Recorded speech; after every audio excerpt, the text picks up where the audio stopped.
Okay, so we have a new term we need to discuss here regarding triangles. It's called a chord. A chord is a line segment with its endpoints on the circle. So if you take a look at this circle here, I have endpoint, endpoint, and we have the line segment.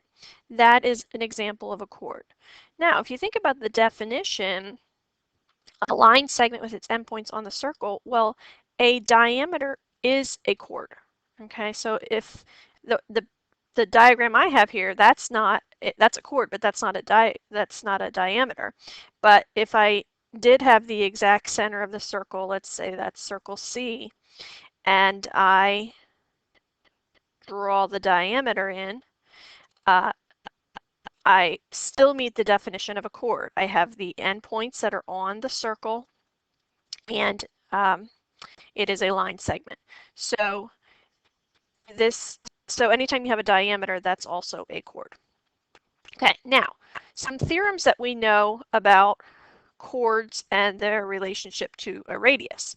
So if we have a radius, I'm going to draw in a radius here, but before I do that, I'm going to pay attention to what it says.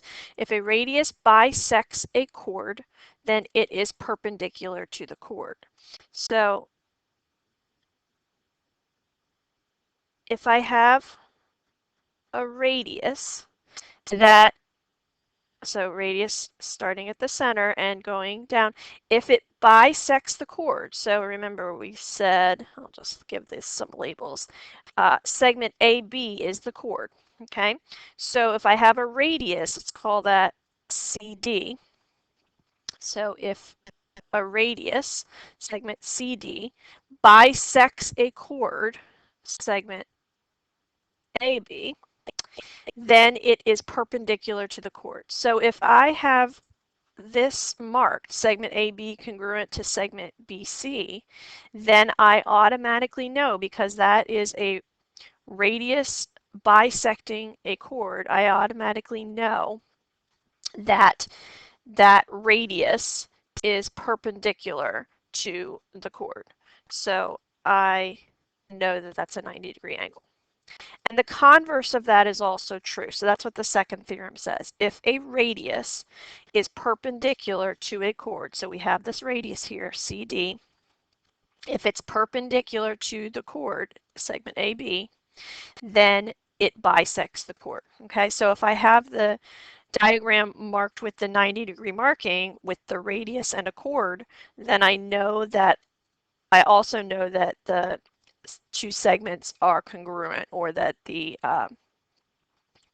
radius is not only perpendicular, but it's also a bisector, and vice versa. If I know that the radius is bisecting the chord going through the midpoint, then I also know that the radius is perpendicular to the chord. Okay, so that's what those theorems say. Next, let's see how we might use that information. So if I have this circle P, remember if I'm told it's circle P, that means the center is P. So find the length of the segments below.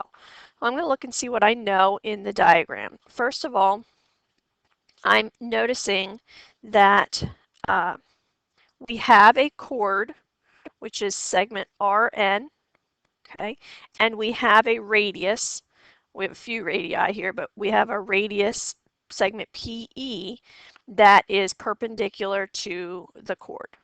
So if it's perpendicular to the chord, then I know that it's bisecting the chord. So segment RN, I'm going to mark that I know those two, segment UN and segment UR, are congruent. Okay, and I know that again because of the theorem that we just used. If the radius is perpendicular to a chord, then it bisects the chord. Okay, so I know that. Secondly, I'm noticing that the side that's marked 4, the short side of the right triangle, is opposite from the 30 degrees. So it's the short side, and I know my ratio. So if I remember my ratio for 30, 60, 90, I'll just put that here. We know it's x root 3, and 2x. the side that I currently know for, that is the short leg. So I'm going to put that here. So if I want the long leg, I'm going to take 4 times the square root of 3. And if I want the hypotenuse, I'm going to double 4 and get 8. So I'm going to go ahead and mark some of that information. So 8 is the hypotenuse, which is opposite of the 90, which is segment NP, which also just happens to be the radius of the circle, I'm noticing. So if it's the radius, if it's the length of NP, it's also the length of PR, because PR is also a radius. So I'm going to mark that. And I'm going to go ahead and fill in my long leg, which would be opposite from the 60, which we already decided is 4 root 3. And we marked that that's congruent to the other half. So I'm going to mark 4 root 3 there as well. So let's see what we can fill in here. Segment UN, we just figured that out. It's 4 root 3. Segment UR, we just figured that out. It's also 4 root 3. And we're talking about the lengths here, of course. Segment PE. Okay, well, I'm noticing P is the center of the circle, and E is all the way out to the other side, so that's a radius. So PE, we know, is 8 because we already decided the radius length is 8. And UE, let's see here. I know the whole entire length EP, we just decided that whole thing is 8, and I know UP is 4. So way back to the segment addition postulate, we can do 8 minus 4. EP minus UP is going to give me EU. So 8 minus 4 is 4, which means UE has length of 4. Okay, let's continue on. So now we have a couple of important intersecting chord theorems. So the first one, if two chords intersect in a circle, then the measure of the angle formed is equal to 1/2 the sum of the measures of the two intercepted arcs. Okay, now that sounds all confusing, but we'll look at an example. So basically, I took those words and put them into a formula here. Okay, so if I'm looking at this diagram right below my formula, the measure of angle 1, this angle, but by the way, first of all, we have two chords that are intersecting inside the circle. Okay, so angle 1 is going to have measure of 1/2 the measure of arc AD plus the measure of arc BC. So it's those intersecting arc or intercepted arcs formed from the intersecting chords. I add those together, their measures. I divide that by 2, and that equals that angle. The same would be true for the other angle. If I'm looking at angle 2, just make that look like that. Angle 2, I would add the measure of arc AB to the measure of arc CD and divide that by 2 or multiply by 1/2, and that would be the measure of angle 2. Okay, so let's use that theorem. So if I want to figure out x, well, it says the measure of the angle, so x degrees, is equal to 1/2 the arc measures added together. Okay, so I'm looking at this angle, this arc, and this arc. So that would be 36 plus 182. So that gives me half of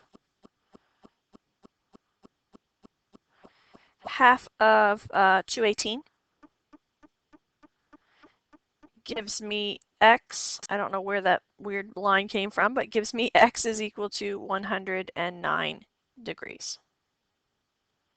Let's look at example 2. So same idea, 85 is the angle. The arcs that are intercepted are x and 21. So the angle, 85, is equal to half of the sum of the two arcs.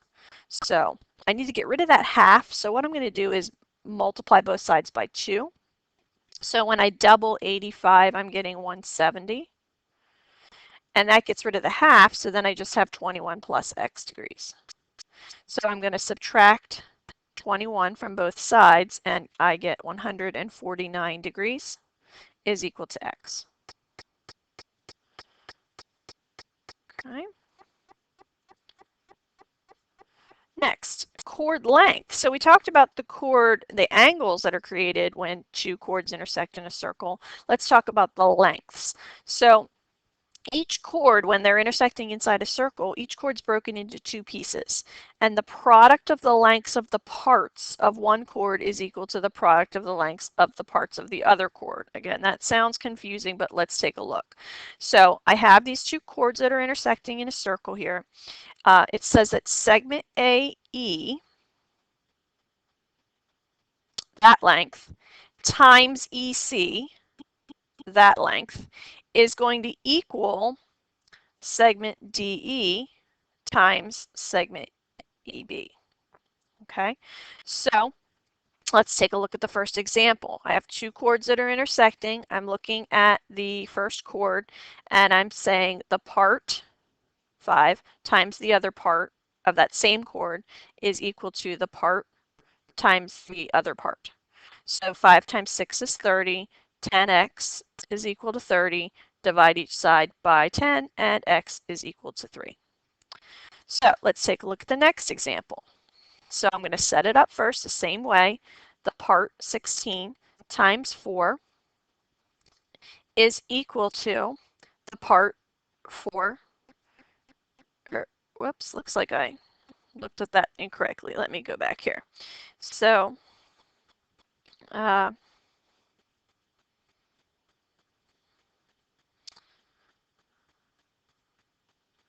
try that again. Okay, so 16 times 4, the part times the part, and I'm noticing there's congruent markings, and this is marked x, so I know that that's also x.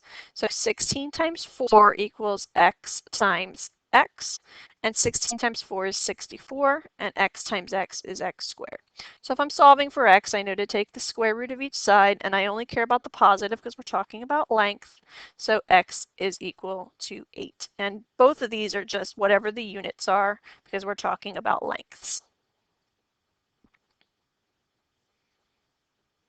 Okay, and that's how we use the chord length theorem when the two chords are intersecting.